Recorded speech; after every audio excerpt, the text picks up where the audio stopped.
Jembatan Comal di Pemalang, Jawa Tengah adalah rute utama yang pasti dijejaki ketika kita menyusuri jalur Pantura Jawa. Sehingga tak heran jika jembatan penghubung antara Pekalongan dan Pemalang tersebut dijuluki sebagai satu-satunya jembatan urat nadi di Jawa Tengah. Meskipun berada di jalur utama dan kerap dilintasi kendaraan, rupanya Jembatan Comal memiliki beragam kisah dan tentunya diselimuti dengan berbagai misteri. Dan sejauh ini, ikuti terus perjalanan kami dalam menyusuri Jembatan Comal Pemalang. Tentunya hanya di The Journey. Setiap perjalanan punya sejarah. Baik, Sejourney, saat ini tim The Journey sudah berada di bawah jembatan satu-satunya penghubung jalur Pantura, yaitu Jembatan Comal yang berada di Kabupaten Pemalang. Dan saat ini kita sedang berada tepat di bawah jembatannya, di mana bisa kita lihat untuk sungai ternyata cukup besar dengan aliran air yang begitu deras. Kemudian untuk kondisi airnya juga cukup keruh karena mungkin ini masih musim hujan. Dan untuk wilayahnya sendiri di sini cukup luas dengan dikelilingi banyak pepohonan. Kemudian dari bawah jembatan pun bisa terlihat terdapat penumpukan sampah seperti itu ya. Namun untuk kondisinya, kalau untuk sampah-sampah plastik di sini sudah tidak ada untuk di area sungainya.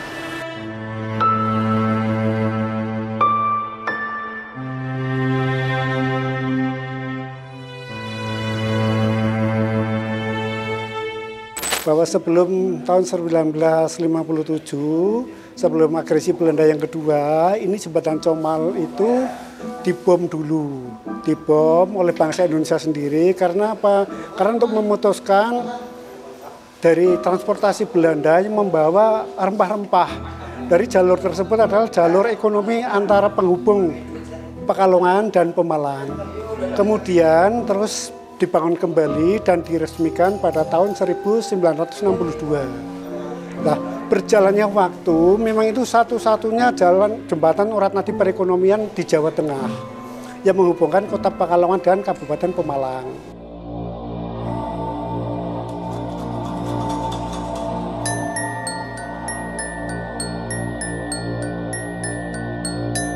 Bangunan yang berdiri melintang di Sungai Comal ini rupanya telah berusia puluhan tahun. Sedangkan Sungai Comal sendiri merupakan sungai terbesar yang melintasi 7 wilayah kecamatan di Kabupaten Pemalang yang berhulu di timur laut, lereng Gunung Slamet. Jembatan Comal terletak di perbatasan Comal dan Ampel Gading, tepat di atas Kali Comal selebar kurang lebih 25 meter.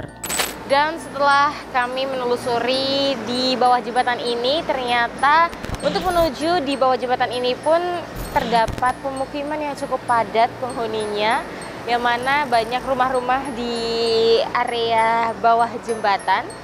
Kemudian dari sisi konstruksi sendiri, karena ini jembatan dibangun pada saat penjajahan Belanda namun sempat terjadi kerobohan, jadi jembatan rubuh mungkin selama 2 kali, yaitu pada tahun 80-an dan 2014, sehingga untuk jembatan sendiri pun dibangun kembali dan seperti inilah kondisinya, yang mana sempat dipasang banyak CCTV untuk memantau dari keamanan pengendara di atas jembatan.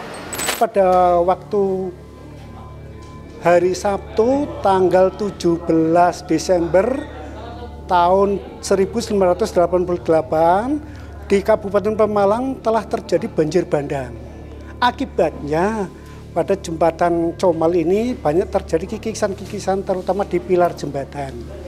Sehingga dengan adanya pengikisan-kikisan pilar-pilar jembatan itu beresiko pada beban tonase kendaraan yang melintas. Pada waktu hari Rabu tanggal 19 Maret tahun 1989 ini telah terjadi jembatan ini putus. Jadi putusnya ini tidak sekaligus tapi bertahap. Dari jam 6 pagi memang pas pada waktu itu ada yang ke Kali Comal, itu ibu-ibu yang mencuci pakaian itu melaporkan kepada saya, kebetulan saya kan istilahnya ditokohkan di situ. Pak, itu jembatan Comal kok kayaknya runtuh tembok-temboknya. Saya ngecek di sana. Memang kebetulan sehingga kami melaporkan kepada instansi terkait bahwa jembatan Comal ini ada semacam ada gangguan. Lah kemudian melaporkan kepada dinas-instansi terkait, ke dinas perhubungan, terus dari dinas perhubungan itu turun tangan terus semua kendaraan yang melewat ditutup. Sehingga alhamdulillah pada jam 9 pagi itu mulai runtuh. Jembatan yang di sebelah timur, itu yang di sebelah timur tengah itu runtuh. Kemudian jam setengah 12 siang itu baru yang di sebelah barat. Sehingga menimbulkan heboh perekonomian di Jawa Tengah, macet total sehingga dialihkan ke arah selatan.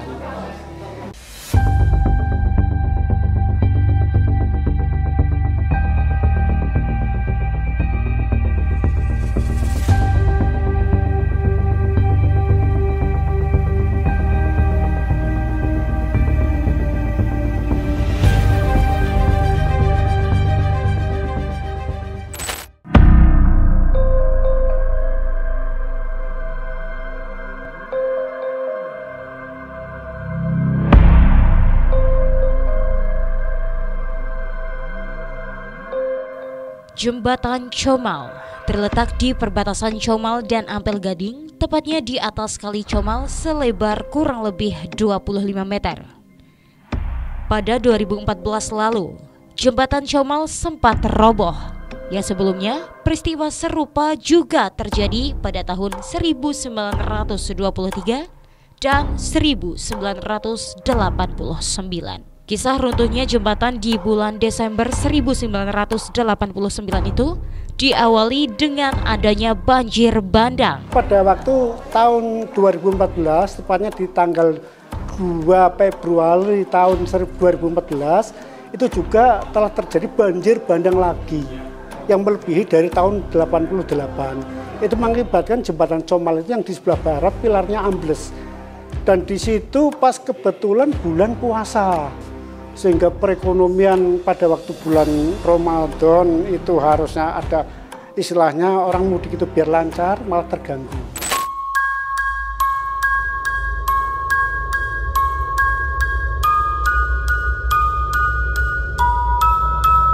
Dan sejauh ini dari informasi yang kami terima, sebelum jembatan Comal ini rubuh, di sebelah kanan saya lah merupakan pilar utama dari jembatan ini. Kemudian tepat di sebelah kiri saya atau di tempat yang saya datangi, ini merupakan pilar kedua yang mana setelah jembatan ini rubuh kemudian dilakukan renovasi untuk pilar sendiri bergeser menjadi lebih ke arah tengah. Dan untuk perubahan konstruksi dari desain jembatannya sendiri pun cukup terlihat jauh, di mana dulunya jembatan ini berbentuk melengkung. Sedangkan saat ini bisa dilihat untuk konstruksi dari jembatan ini terlihat datar memanjang. Kemudian jika dulunya jembatan ini dibangun menggunakan otot-otot besi, sekarang diperbarui lagi untuk keselamatan penumpang, maka jembatan ini dibangun menggunakan pilar-pilar baja yang mana dipercaya dan diyakini lebih kuat.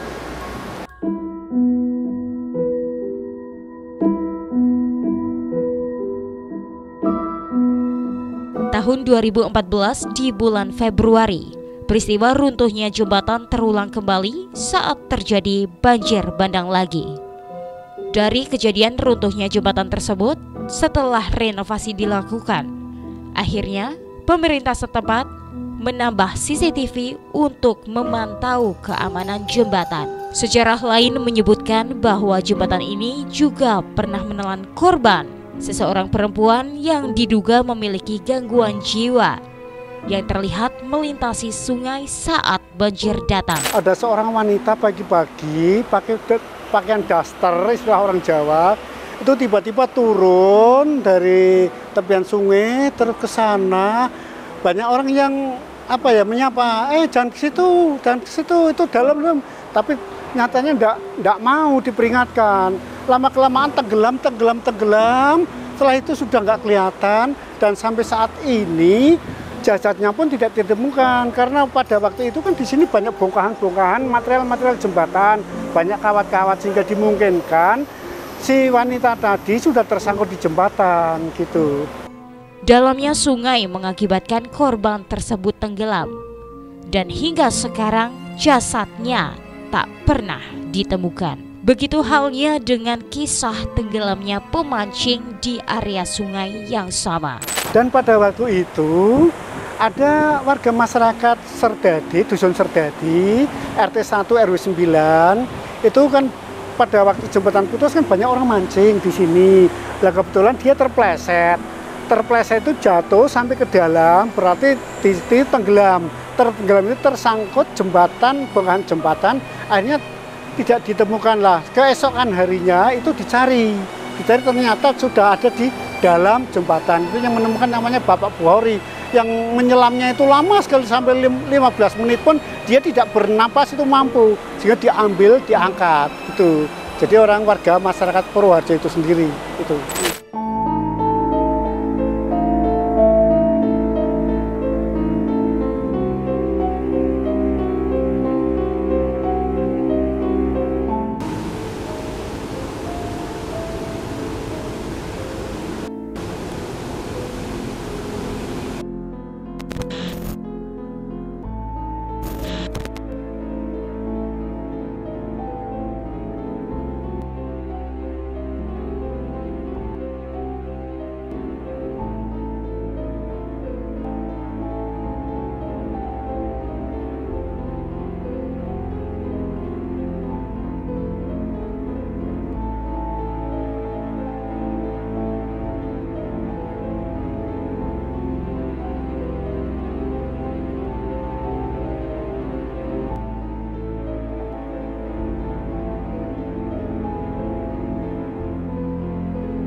Oke, sebenarnya kita ya masyarakat modern ya, jangan sampai kita berbicara mistis terus dilebar-lebarkan, nanti akhirnya kita tersesat.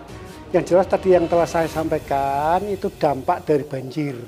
Yang pertama banjir tahun 88 sehingga pilar itu terkikis karena itu peninggalan zaman Belanda. Kemudian untuk yang tahun 2014 memang kebetulan memang aliran sungai itu masuk ke barat.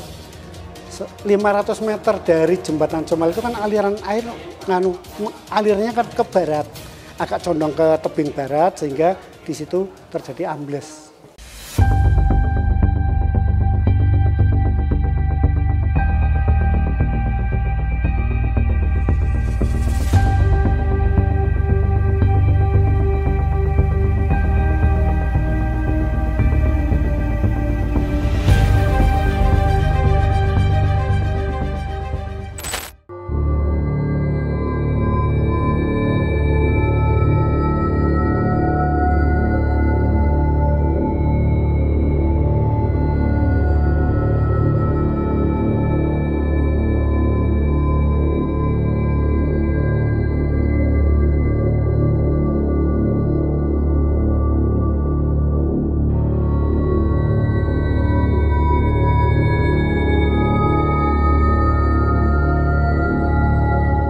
Rubuhnya jembatan berkali-kali dianggap tidak wajar.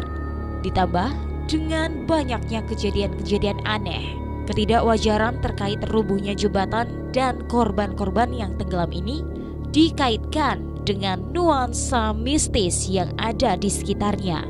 Konon, warga setempat percaya bahwa ada 3 kerajaan gaib yang ada di sekitar jembatan tersebut.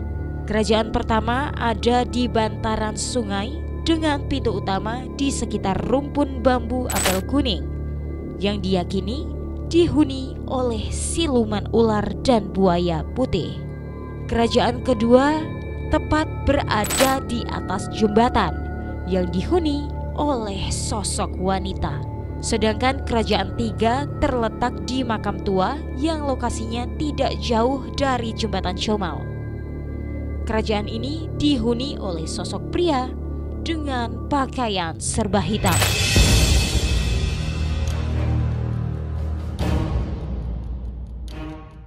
Oke, sebenarnya kita ya masyarakat modern ya, jangan sampai kita berbicara mistis terus dilebar-lebarkan, nanti akhirnya kita tersesat. Yang jelas tadi yang telah saya sampaikan itu dampak dari banjir. Yang pertama banjir tahun 88 sehingga pilar itu terkikis karena itu peninggalan zaman Belanda. Kemudian untuk yang tahun 2014 memang kebetulan memang aliran sungai itu masuk ke barat. 500 meter dari jembatan Comal itu kan aliran air alirnya kan ke barat, agak condong ke tebing barat sehingga di situ terjadi ambles. Kalau hal mistis ini ya ada cerita-cerita. Ada sebagian masyarakat yang kadang-kadang ya melihat sesosok makhluk halus yang ada di sebelah utara jembatan sebelah barat. Itu berupa apa, jin apa ya yang ada di bambu bambu gading apa istilahnya bambu ampel di situ. Bagi yang mempercayai kadang-kadang melihat, tapi kalau tidak mempercayai enggak juga gitu.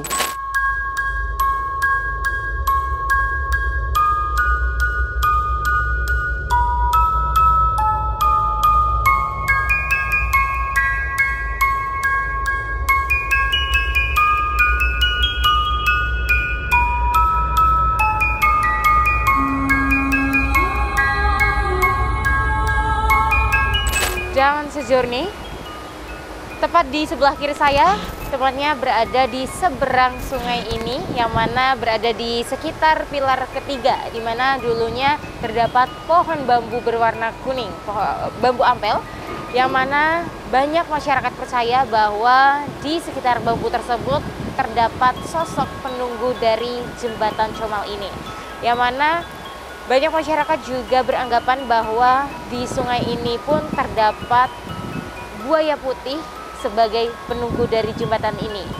Bahkan rubuhnya jembatan ini pun banyak yang mengaitkan erat dengan kondisi dari buaya putih yang sedang marah sehingga mengamuk dan merobohkan dari jembatan ini.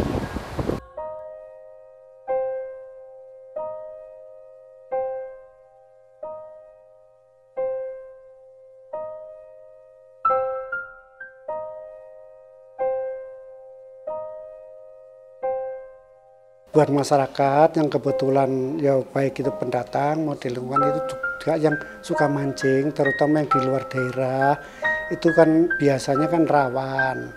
Istilahnya orang Jawa itu istilah mistisnya itu membawa korban di situ. Dulu orang mancing aja kan ada yang dari Bandung di situ membawa korban.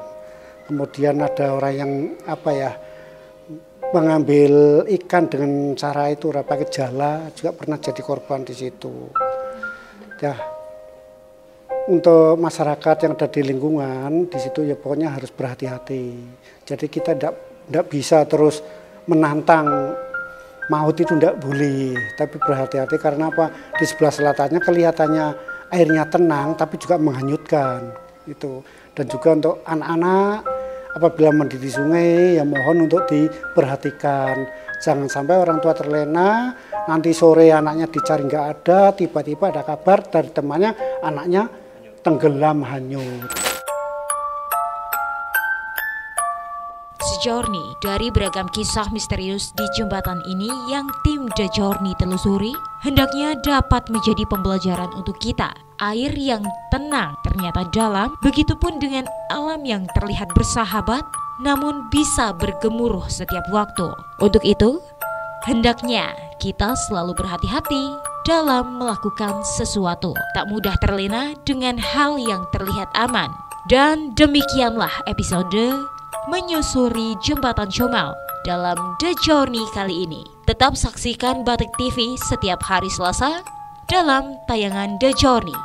Setiap perjalanan punya sejarah.